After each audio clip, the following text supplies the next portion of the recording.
La première des différences entre les femmes avec qui on couche et les femmes qu'on épouse, c'est que les femmes avec qui on couche, on prend un hôtel rapidement à côté. Un hôtel bien miteux, bien piteux, bien bizarre, et puis on prend 1 ou 2 heures dedans, et puis bon, on passe du temps. Mais avant ça, on lui donne à manger. Elle est bien rassasiée, et puis après, quand on finit de coucher avec elle, on lui donne quelques billets de banque, ou souvent on lui donne absolument rien, et puis elle s'en va. Mais la prochaine fois qu'on l'appelle, elle court encore et puis elle vient. Parce que ce qui l'intéresse, c'est de manger et d'avoir des billets de banque avant de rentrer chez elle à la maison. Par contre, la femme qu'on épouse, on est prêt à réserver un dîner aux chandelles, on est prêt à acheter des bagues qui sont chères et on est surtout prêt à acheter un château afin de vivre avec elle pour bâtir un avenir qui est plus sérieux et qui est plus organisé. Voici la première différence. La seconde différence, c'est que les femmes avec qui on couche, le potentiel qu'elles ont se résume dans leur physique. Oui, ce qu'elles ont à proposer comme monnaie d'échange, c'est leur physique.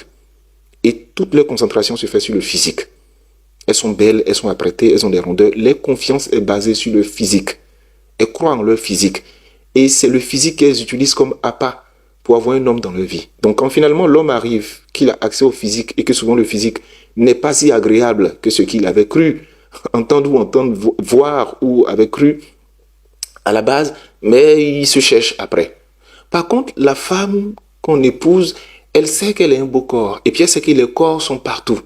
Sauf que elle n'est pas constituée que de corps. Elle est constituée d'une âme et d'un esprit. Donc c'est la femme qui va tout faire pour avoir un bel esprit, pour avoir une belle âme et enfin pour avoir un beau physique. Mais la vraie difficulté avec elle, c'est que tant que tu ne séduis pas son âme et que tu ne séduis pas son esprit, tu ne peux pas séduire son corps ni avoir son corps. Vous voyez la différence, non? Alors la femme avec qui on couche, c'est une femme qui s'en fout de comment on la traite. Non, c'est pas important. Comment tu lui as parlé, qu'est-ce que tu lui as dit, la place que tu lui as donnée, le respect que tu lui as donné, tout ça. C'est pas son problème. Elle, tant qu'elle peut être là, elle peut faire des images, elle peut faire des photos, elle peut espérer. Parce que pour elle, c'est un privilège d'être avec un homme. C'est-à-dire qu'elle est contente. Il ne faut pas beaucoup pour la séduire, pour lui faire plaisir. Si elle a mangé, elle est rassasiée, elle est à côté d'un homme, surtout quand l'homme, là, il a les moyens, même, oh là, elle a gagné totalement sa vie. Là, elle est heureuse. Par contre, la femme qu'on épouse, elle va au-delà de ça. C'est-à-dire, elle, d'abord, elle se respecte, elle a une belle estime d'elle-même, mais c'est elle qui t'impose comme elle souhaite être traitée. Parce qu'elle sait que ce qu'elle peut t'apporter dans ta vie, les physiques qu'on voit partout ne peuvent pas t'apporter. Sa présence est une bénédiction. Mais au-delà de sa présence, elle a un esprit qui est élevé, qui contribue à ce que tu puisses te réaliser dans la vie. Donc, elle connaît sa valeur. Les points de différenciation, en général, se résument à 3 points. Le premier point, c'est l'estime qu'elle a d'elle-même.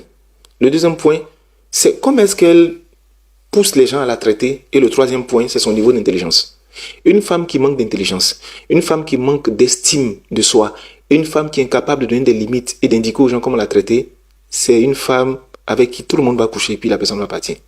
Mais une femme qui a de l'intelligence, une femme qui a de l'estime, qui se connaît, qui s'aime, qui connaît ses forces, et une femme qui est capable d'imposer des limites et expliquer aux hommes comment elle souhaite être traitée et elle ne va pas baisser les chines, c'est une femme qui va finir par être épousée.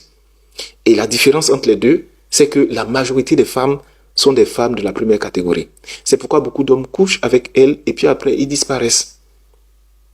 En vérité, c'est pas que les hommes soient mauvais. Parce que j'entends beaucoup de femmes, mais les hommes sont mauvais, ils sont pas mauvais. Façon, tu te donnes à lui, c'est comme ça, il t'utilise, ou bien c'est comme ça, il fait de toi sa reine. La vie, c'est comme ça. Oui, oui, comme un proverbe le disait, façon, tu te places et puis on prend ta mesure, c'est comme ça ton pantalon vient. Si on prend ta mesure que tu fais rentrer ton ventre, tu penses que tu fais du mal à qui? C'est à toi même que tu fais du mal. C'est au moment où il est en train de prendre les mesures là que tu dois bien te placer pour qu'il prenne toutes les mesures. Mais il y a beaucoup de femmes qui font des concessions rien que pour être avec un homme. Elles considèrent qu'en fait, sa valeur est définie par sa capacité à être dans la vie d'un homme. À partir de ce moment, l'homme, lui, il commence à s'en foutre, il fait ce qu'il veut.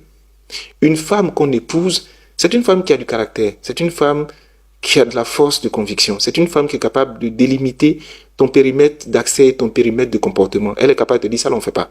Elle est surtout capable de te donner des conseils qui sont avisés sur ton futur. Tu peux faire l'homme développer ton ego et dire non, je ne t'écoute pas, mais elle finit toujours par avoir raison. C'est un esprit dans un corps. C'est une femme qui est dotée de sagesse et d'intelligence. Et il y a beaucoup de femmes qui ont ces capacités. Sauf que la société leur a fait croire qu'elles sont inutiles et tout ce qu'il est faux dans la vie, c'est un mari qui va venir leur acheter à manger et qui va donner de la valeur à leur physique. Voici la vraie différence. C'est pourquoi, quand je parle à beaucoup de femmes, parce que je discute avec énormément de femmes, je leur dis toujours que les relations, c'est un jeu d'esprit. Celui qui a l'esprit le plus faible, c'est celui qui est exploité. Et il y a beaucoup de femmes qui ont un esprit qui est faible, qui sont incapables de mettre des limites dans ce qu'elles acceptent et dans ce qu'elles s'imposent. Si vous ne développez pas une estime de soi qui est conséquente, qui est convaincante, vous allez accepter n'importe qui dans votre vie. Et comme les femmes ont l'art de ne jamais reconnaître leur erreur, elles vont toujours mettre ça sur les hommes. Les hommes sont mauvais, les hommes sont pas bien, les hommes sont infidèles, ils sont violents. En vérité, il y a des femmes qui sont tellement violentes, qui sont tellement mauvaises pour elles-mêmes, qu'il y a des hommes qui n'ont même pas besoin de faire quoi que ce soit. Il arrive, il est juste là, il obtient ce qu'il veut et puis il s'en va. Est-ce que vous pensez réellement que quelqu'un à qui vous dites « je coûte 10 francs » va dire « non, tu as trop de valeur, je vais te donner 100 francs ». Non, 10 francs que tu as dit là, c'est ça il va payer. Et il va faire pour 100 francs dans ton corps et puis après il va partir. Mais bon, il y a des femmes qui seront épousées, il y a des femmes avec qui on va coucher. Et si vous remarquez bien, celles qui ont le beau physique, celles qui parlent beaucoup, celles qui focalisent tout sur le physique, très souvent à un certain âge, tu cherches autour d'elle, elle est seule. Et puis il y a une qu'on n'a pas trop calculée, on dit bon, c'est la même, elle va faire quoi? C'est elle qui finit par être mariée et par être heureuse.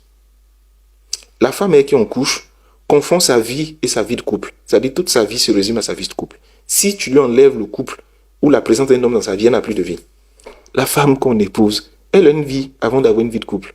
Et ce sont les hommes qui se battent pour les avoir dans leur vie parce qu'ils savent le privilège qu'elle représente d'entrer dans leur vie.